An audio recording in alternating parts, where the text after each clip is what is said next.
So, second video in the series, macros, meal timing, and frequency, but first I wanted to go over a question that I got asked a lot in the last video: how many calories should I eat? Well, I can't tell you how many calories you need because everyone's different, everyone has a different BMI, activity level, and there are a few other factors involved. So you should just eat intuitively. If you find yourself losing weight very rapidly, if you have low energy levels, if you feel a bit depressed, and especially if you have a low libido, those are signs that you're under eating and you really have to increase your caloric intake.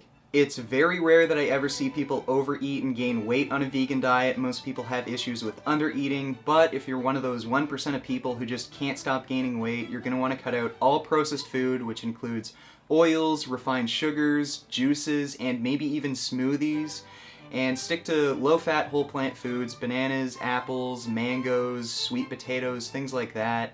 And restrict your fat intake as well.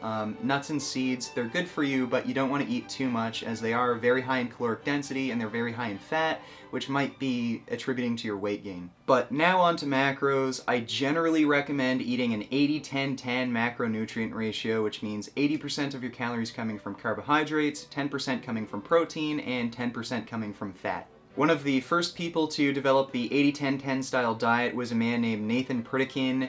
He had heart disease back in the 1950s, and he then began to study primitive cultures that had virtually no chronic diseases like heart disease, and he found that all of these cultures who had no chronic diseases, like the Tarahumara Indians, they all followed a plant-based diet following an 80-10-10 macronutrient ratio.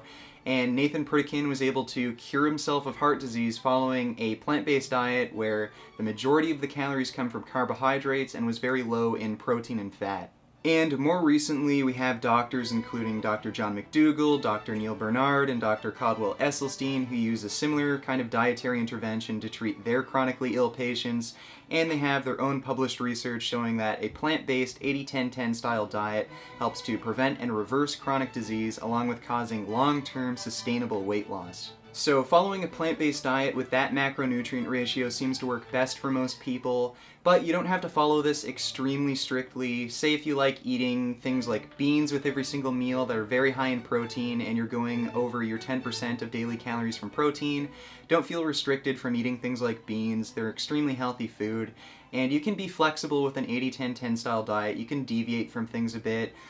Some people feel better switching things up, eating more protein, more fat, less fat.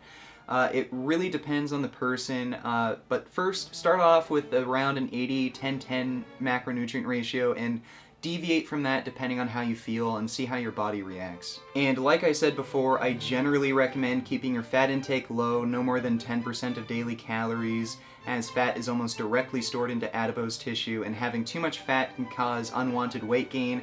But if you're one of those people who really have trouble getting in enough calories, then increasing your fat intake and eating more high-fat foods like nuts, seeds, and avocados is a good idea. And as far as meal timing and frequency, it doesn't matter what time you eat or how many meals you have. What matters ultimately is you get in enough calories. You can eat twice a day, 6 times a day. What really matters is that you eat enough. But keep in mind, vegan diets are very low in caloric density, especially when they're low in fat, so the volume of food that you're going to need to put in is going to be much larger than you're used to. So you might want to schedule in an extra meal or two just to make sure that you can get in enough calories, because you might not be able to fit in enough food for just 2 or 3 meals. So that's it for today. If you have any questions or any input, leave a comment down below.